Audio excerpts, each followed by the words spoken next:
اللہ اللہ اللہ۔ جانور بھی انسان کو اپنے میسیجز دیتے ہیں، مگر ان کو سمجھنے کی ضرورت ہوتی ہے۔ جو لوگ درندوں کو پالتے ہیں وہ ان کے ایٹیچیوڈ کو سمجھتے ہیں کہ اس وقت یہ کیا چاہتا ہے۔ ہمیں اس کا تجربہ اس طرح ہوا کہ ایک مرتبہ ساؤتھ افریقہ میں سفر کر رہے تھے، تو جو گاڑی چلانے والے ساتھی تھے کہنے لگے کہ حضرت ہمارے پاس 2 گھنٹے فارغ ہیں اور بالکل ہم ایک ایسی جگہ سے گزر رہے ہیں جہاں وائٹ لائن کو پریزرو کیا جا رہا ہے، بریڈ کیا جا رہا ہے، تو اگر آپ ٹائم دیں تو آپ کو میں لائن دکھاؤں۔ ہم نے کہا بہت اچھا۔ چنانچہ اس نے گاڑی موڑی اور ہم 2 منٹ میں اس لائن پارک کے اندر پہنچ گئے۔ وہاں پہ انہوں نے وائٹ لائن رکھے ہوئے تھے، کوئی 85 کپلز تھے، اور بہت بڑے پیمانے پہ وہ اس کو بریڈ کرنے کے لیے کام کر رہے تھے۔ ان کے ہاں ایک ٹور ہوتا ہے وزٹرز کے لیے جس میں وہ اپنے لائنز دکھاتے ہیں۔ وہ قدرتاً اس وقت تیار تھا تو ہم بھی گاڑی میں بیٹھ گئے۔ کچھ وائٹ لوگ بھی بیٹھے ہوئے تھے۔ خیر جو ڈرائیور تھا وہ ایک انگریز تھا جس نے اپنی زندگی شیروں کے بریڈ کرنے میں لگا دی تھی۔ To cut the story short کہ وہ ہمیں ایک ایسے جگہ پر لے گیا جہاں فل گرون ایک لائن تھا اور لائنس تھی۔ دونوں کے درمیان کوئی 100 فٹ کا فاصلہ تھا۔ اس نے گاڑی جا کے اس طرح کھڑی کی کہ لائنس ایک طرف رہ گئی اور گاڑی کے دوسری طرف لائن تھا۔ لائن تقریباً کوئی 40 فٹ دور ہوگا۔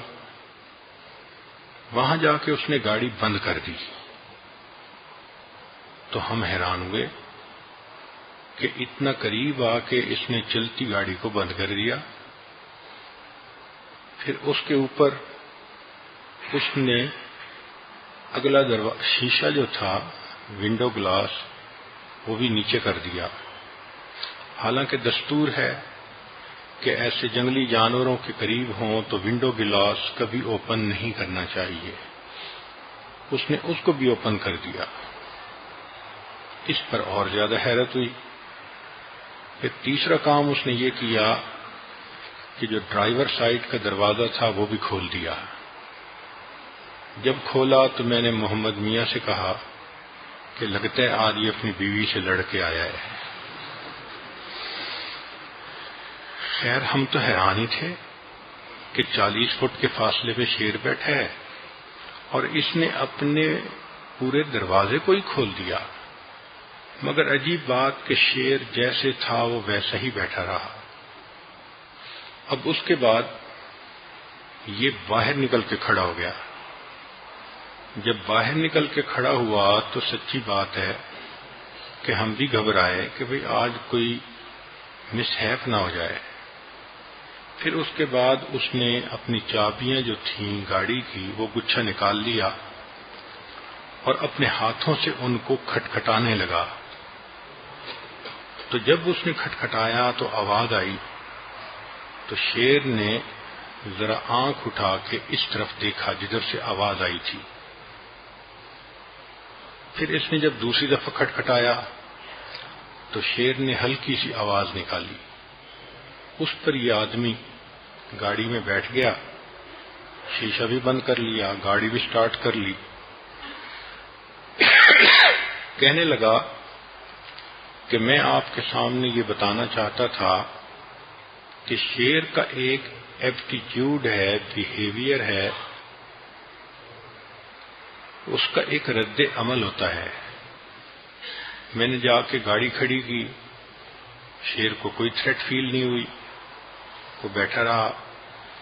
میں نے شیشہ اتارا، وہ بیٹھا رہا۔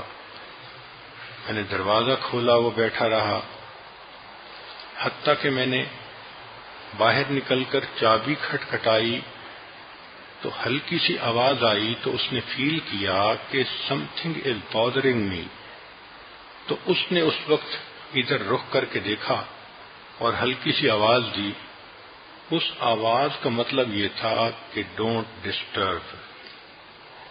اب اگر اس کے بعد دوبارہ میں کرتا تو شیر میری طرف متوجہ ہوتا اور حملہ ہی کر دیتا، تو میں چونکہ اس کی عادت کو سمجھتا ہوں، اس لیے میں نے اس ریڈ زون سے پہلے گاڑی میں بیٹھ کے دروازہ بند کر لیا۔ یہاں تک تو ایک اچھی انفارمیشن تھی جو اس نے دے دی۔ پھر وہ کہنے لگا کہ دیکھیں، میں نے یہ جو کچھ کیا یہ لائن کے ساتھ کیا ہے، جس کے اپنا ایک پروٹوکول ہوتا ہے، میں نے لائنس کے ساتھ ایسا نہیں کیا۔ ہم نے پوچھا کیوں؟ کہنے لگا کہ اس کا بیہیویئر انپریڈکٹیبل ہوتا ہے، یو نیور نو کہ وہ کیسے آگے ریئیکٹ کرے گی۔ جب اس نے یہ کہا تو جو وائٹ کپل بیٹھا ہوا تھا اس میں خامن نے اونچی آواز سے کہہ دیا کہ ویمنز آر انپریڈکٹیبل۔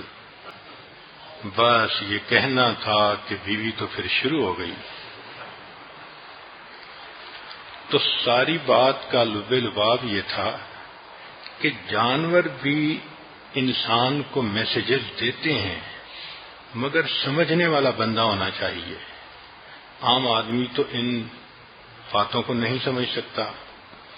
تو جس طرح پودا میسج دیتا ہے، جانور میسیجز دیتے ہیں، اسی طرح چھوٹا بچہ بھی میسیجز دیتا ہے، مگر اس کے میسیجز اس کی ماں سمجھتی ہے۔ وہ اس کے ادھورے الفاظ سے، حرکتوں سے، باڈی لینگویج سے پہچان جاتی ہے یہ چاہتا کیا ہے۔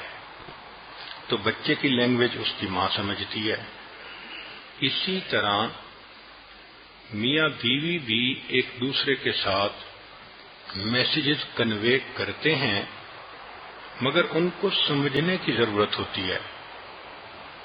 لا الہ الا اللہ، لا الہ الا اللہ، لا الہ الا اللہ، لا الہ الا اللہ، لا الہ الا اللہ۔